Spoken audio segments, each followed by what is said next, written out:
Selamat sore pendengar radio antar Papua.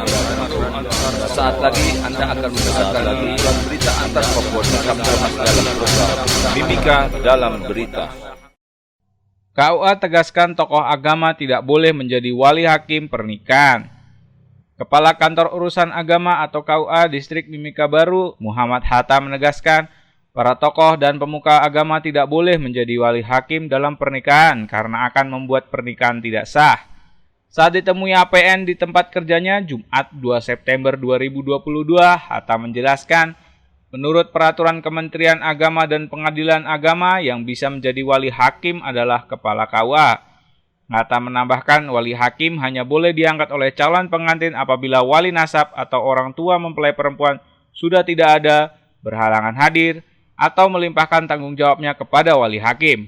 Hatta mengatakan apabila calon pengantin tidak memiliki wali, maka penunjukan wali hakim harus melalui putusan pengadilan agama untuk menjadi wali. Dan yang saya pesankan, jangan sampai ada tokoh masyarakat atau tokoh agama, imam-imam yang berani menikahkan secara wali hakim. Karena itu tidak sah nikahnya. Itu seperti gimana? Wali hakim itu adalah orang yang dinikahkan tidak punya wali. Ya, nggak ada walinya. Jadi wali pemerintah dalam hal ini Kementerian Agama dan Pengadilan Agama memutuskan bahwa yang bisa jadi wali hakim itu adalah hanya kepala KUA. Ya, itu pun kalau misalnya ada calon pengantin yang tidak punya wali, maka boleh diputuskan lewat pengadilan agama. Pengadilan agama menunjuk wali hakim atau wali adil untuk menetapkan pernikahan pada saat itu. Begitu. Kepala KUA Distrik Biru Muhammad Hatta menjelaskan fenomena tokoh agama menjadi wali hakim banyak terjadi di Mimika. Hal tersebut banyak terjadi dalam proses pernikahan siri. Kepala KUA Mimika Baru sebut nikah siri merugikan pasangan. Kepala Kantor Urusan Agama atau KUA Distrik Mimika Baru Muhammad Hatta mengimbau warga Mimika tidak melakukan nikah siri atau nikah yang tidak tercatat negara, karena nikah siri dinilai hanya merugikan pasangan yang melakukannya. Saat ditemui APN di tempat kerjanya Jumat 2 September 2022, Hatta mengatakan KUA Miru banyak menemukan kasus di mana pasangan baru mencatatkan perkawinan setelah nikah siri terlebih dahulu. Bahkan kebanyakan dari mereka sudah memiliki 2 atau 3 anak. Hatta menilai fenomena tersebut merupakan kendala yang harus dihadapi KUA dan juga para tokoh agama serta masyarakat. Tokoh agama menurut Hatta harus bisa memberikan edukasi agar masyarakat jangan hanya senang nikah siri karena akan merugikan pasangan. Hatta menjelaskan jika nikah siri maka bisa menyebabkan salah satu pasangan meninggalkan tanpa beban yang berimbas kepada anak-anak mereka. Namun jika menikah secara sah dan tercatat oleh negara apabila berpisah, pasangan bisa menuntut agar harta dialihkan ke anak. Peristiwa nikah yang terjadi pada KUA Mimika Baru ya tergolong lumayan tinggi lah. Walaupun banyak yang mendaftar itu adalah rata-rata orang yang udah nikah siri. Dananya udah ada 2, udah ada 3. Memberikan edukasi kepada masyarakat jangan senang hanya cuma melaksanakan nikah siri, ya, nikah tanpa tercatat. Ya, karena itu akan merugikan si pengantin sendiri. Contohnya kalau ada orang udah nikah siri terus sudah punya anak 2, 3, lantas suaminya melarikan diri, yang tanggung jawab siapa? Kasihan anaknya. Iya. Saya Aji, Radio Antar Papua melaporkan. Pemerintah Kabupaten dan DPRD Nduga minta pelaku pembunuhan mutilasi dihukum mati. Pemerintah Kabupaten dan Dewan Perwakilan Rakyat Daerah Nduga mendesak TNI Polri menghukum pelaku pembunuhan mutilasi dengan hukuman mati. Menurut mereka, hukuman itu setimpal dengan perbuatan para pelaku yang kejam dan tidak berperi kemanusiaan. Pada jumpa pers di Hotel Kartens, Kamis 1 September 2022, Bupati Nduga Namia Gwijangge mengatakan para pelaku harus secepatnya diproses hukum dan dikenai pasal dengan tindak pidana yang berlaku. Bupati Namia meminta perhatian dari Presiden, Panglima TNI, Kapolri, Pangdam, Kapolda Papua, Kapolres Mimika, dan Dandim Mimika untuk memberikan hukuman mati kepada para pelaku. Kemudian pada kesempatan ini saya atas nama pemerintah dan masyarakat Kabupaten Nduga menyampaikan bahwa saya meminta dengan tegas bahwa para pelaku-pelaku, oknum-oknum yang terlibat atau yang telah membuat satu rencana untuk membunuh mereka ini, saya minta untuk diproses secara hukum dengan seberat-beratnya sesuai dengan aturan, sesuai dengan KUHP hukum yang berlaku di Republik Indonesia. Dan pembunuhan ini pembunuhan yang sangat tidak manusiawi, tidak sesuai dengan peri kemanusiaan. Itu sehingga saya minta kepada pihak kepolisian, kepada Bapak Kapolres Mimika, Bapak Kapolda Papua, dan Bapak Kapolri Republik Indonesia, dan juga Bapak Panglima TNI, Bapak Pangdam, dan juga Bapak Dandim, sehingga apabila orang-orang yang terlibat pelaku-pelaku ini saya minta untuk diproses sesuai dengan hukum yang berlaku. Bupati Nduga Namia Gwe Jangke menegaskan proses hukum harus dilakukan secara terbuka dan seadil-adilnya dari awal hingga akhir. Pemerintah akan mengawal kasus ini sehingga masyarakat Nduga dan keluarga korban mengikuti prosesnya dengan baik. Bupati Namia juga meminta kepada masyarakat untuk tidak melakukan gerakan-gerakan yang mengganggu Kamtibmas. Masyarakat diminta menyerahkan proses hukum sepenuhnya pada aparat penegak hukum karena hal itu kasus kriminal murni. Sementara anggota Komisi 5 DPRD Nduga, Namantus Gwe Jangke menegaskan kasus tersebut akan dikawal terus oleh DPRD Nduga. Terlebih pihak keluarga sudah menyerahkan untuk proses hukum. Namantus mengungkapkan DPRD Nduga akan membentuk panitia khusus untuk mengawal kasus tersebut. Pihaknya akan terus berkoordinasi dengan Kapolres Mimika dan Dandim Mimika agar proses hukum dilakukan terbuka sesuai permintaan keluarga. Polisi pastikan identifikasi DNA korban mutilasi setelah 7 hari. Pihak kepolisian akan memastikan identifikasi DNA para korban mutilasi setelah pemeriksaan tes asam neokribonukleat atau dikenal dengan singkatan DNA setelah 7 hari.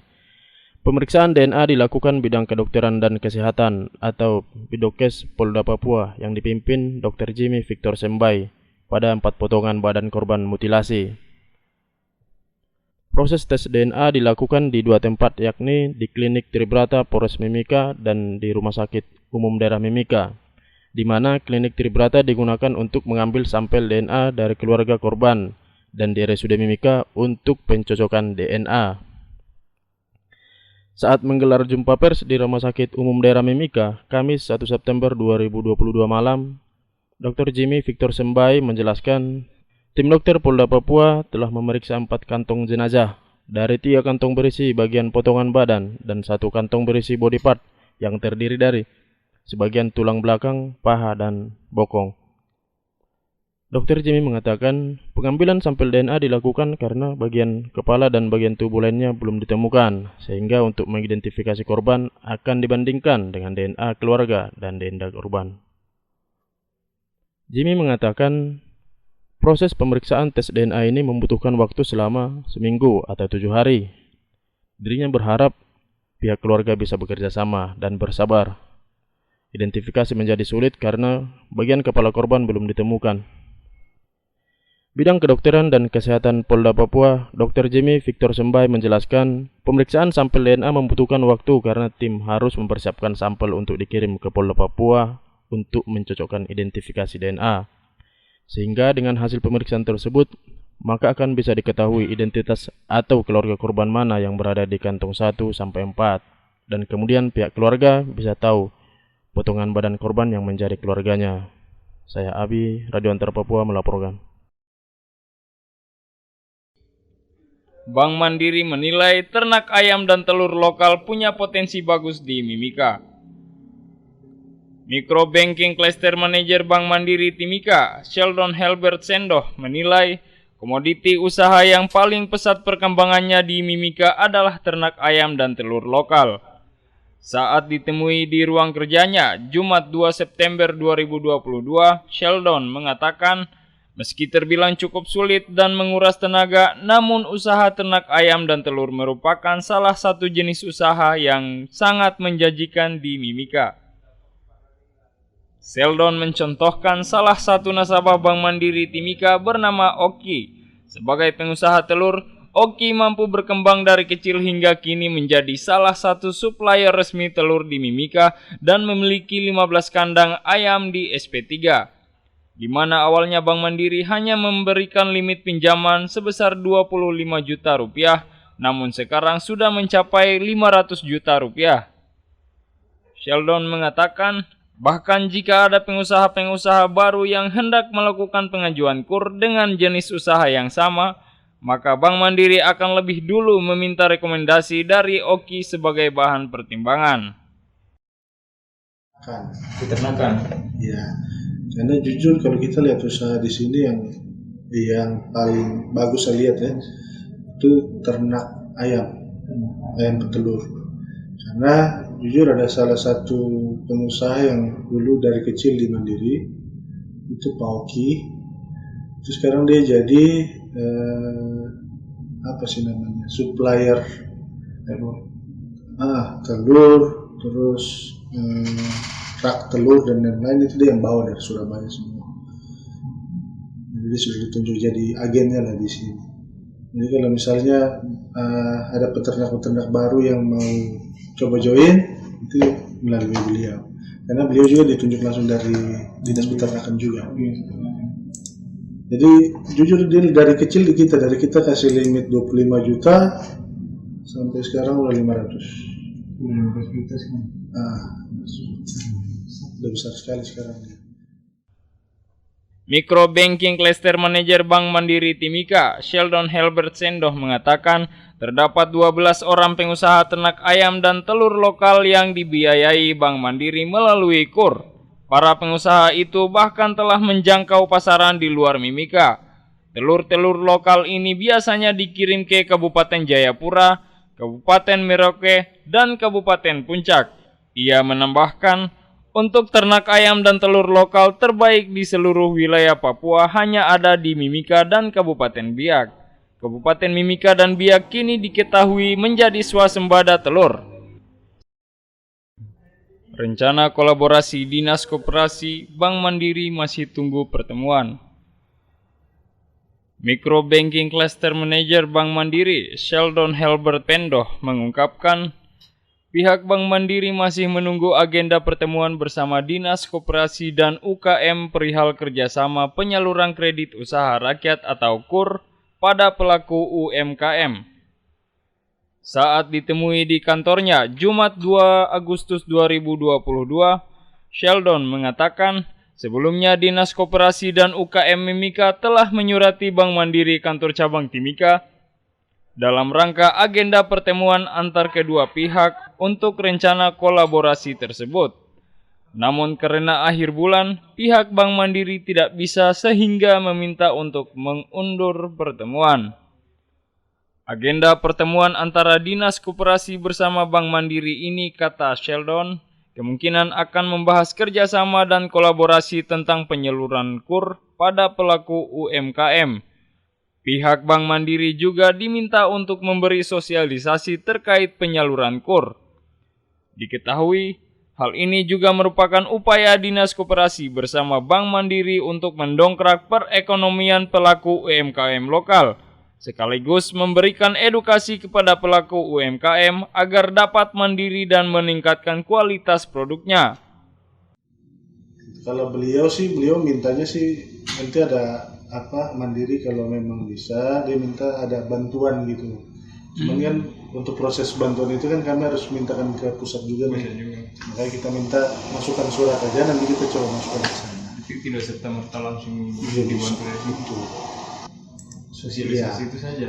Dia minta itu yang kemarin kita pembicaraannya terkait itu. karena dia lihat kan dari sisi UMKM lokal ini, mereka itu kan belum ada konsistensi juga nih, misalnya baru usaha sehari besoknya sudah tutup. Jadi dia mau dikasih pemahaman supaya mereka bisa ada konsistensi untuk usahanya itu. Micro Banking Cluster Manager Bank Mandiri, Sheldon Helbert Pendoh menjelaskan, Bank Mandiri juga diminta agar memberikan bantuan kepada para pelaku UMKM lokal. Namun ia menjelaskan, untuk proses penyaluran bantuan harus dilakukan sesuai prosedur Bank Mandiri yang berlaku. Saya Muhammad Wahyu Welerubun, Radio Antar Papua melaporkan. Badan Kehormatan DPRD Mimika sidak tempat hiburan malam. Badan Kehormatan BK DPRD Mimika melakukan inspeksi mendadak atau sidak ke sejumlah tempat hiburan malam dalam kota Timika Kamis 1 September 2022 malam. Rombongan BK DPRD Mimika dipimpin Ketua BK DPRD Mimika Leksi Linturan bersama anggota BK yaitu Yan Sampe Rumengman, Anton Pale, Albert Martus Bongs, dan sejumlah staf sekretariat. Mereka melakukan sidak pada sejumlah tempat hiburan malam atau THM dimulai dari Liquid Cafe Jalan Cendrawasih dilanjutkan ke Kangoro, Sisil, Amole 2, DJ Cafe, Honai Cafe, dan The Queen. Di sela-sela sidak, Ketua BK DPRD Mimika Leksi Linturan menjelaskan sidak adalah bagian tugas dari BK DPRD Mimika untuk mengawasi anggota Dewan. Untuk mengecek apakah ada anggota Dewan yang mendatangi bar-bar dan kafe lalu melakukan hal yang tidak layak sebagai anggota Dewan seperti mabuk atau berbuat onar. Leksi mengatakan selain melakukan pengawasan BK, pihaknya juga melakukan pengawasan terhadap aturan pemerintah apakah tempat hiburan malam taat pada aturan pemerintah mulai dari perizinan standar kesehatan. BK juga mengecek apakah minuman keras yang dijual legal atau tidak dan apakah THM yang mempekerjakan anak di bawah umur. Kaitan dengan kunjungan pengawasan ini sudah bagian daripada tugas Dewan dan kemudian kita dari Badan Kehormatan melakukan kunjungan-kunjungan sebagai kewajiban setiap tahun dilakukan. Targetnya itu adalah kita melihat kemungkinan ada anggota-anggota Dewan yang datang lalu memberikan contoh-contoh yang tidak layak sebagai seorang Dewan, lalu mabuk atau berbuat onar semacam gitu. Pramuria yang ada, apakah ada tenaga kerja yang di bawah umur, kemudian standar kesehatannya, nah gitu. Lalu miras yang masuk itu adalah benar-benar legal, jangan lalu nanti ilegal lalu membuat permasalahan. Setelah melakukan kunjungan di beberapa tempat hiburan malam, Ketua BK DPRD Mimika Leksi Linturan mengatakan THM sudah menjalankan usahanya dengan baik sesuai aturan dan juga tidak ditemukan anggota Dewan di THM. Yulian apresiasi tim gabungan sosialisasi bahaya narkoba di SMK Hermon. Ketua Yayasan Stikip Hermon Timika Yulian Solosa memberi apresiasi pada tim gabungan dari PPG, Pemkap Mimika, Kemeng, Polres Mimika, Kejari Mimika, LAN, Kabupaten Mimika yang telah mensosialisasikan bahaya narkoba pada siswa-siswi SMK Hermon di Sekolah SMK Hermon pada Jumat 2 September 2022. Saat ditemui usai kegiatan, Yulian mengatakan kegiatan tersebut diikuti 300 murid SMK Hermon. Menurutnya hal itu luar biasa mengingat baru pertama kalinya ada sosialisasi bahaya narkoba di SMK Hermon. Yulian mengatakan sosialisasi itu penting karena remaja sejak umur sekolah harus mengerti bahaya narkoba, sehingga mereka tidak terjerumus dalam penyalahgunaan narkoba, sehingga anak-anak bisa fokus belajar dan mengejar cita-cita di masa mendatang. Dan juga khusus untuk SMK Hermon Timika hari ini diadakan sosialisasi dari perkumpulan gereja-gereja di Kabupaten Mimika dan juga sosialisasi yang mereka laksanakan di SMK Hermon Timika ini khusus untuk narkoba dan juga perkembangan atau situasi-situasi yang ada di Timika. Ada beberapa poin yang disampaikan. Yang pertama adalah sosialisasi narkoba bagi anak-anak tingkat peserta didik pelajar yang ada di SMK Hermon Timika.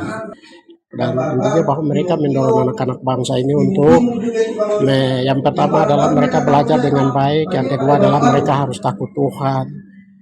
Karena masa depan mereka masih jauh. Ketua Yayasan Hermon Timika Yulian Selosa berharap sosialisasi itu bisa dilanjutkan para pendidik di SMK Hermon sehingga mereka bisa menjaga dan mendidik anak untuk terus menjauhi narkoba karena narkoba merusak generasi muda. Saya Anis, Radio Antar Papua melaporkan.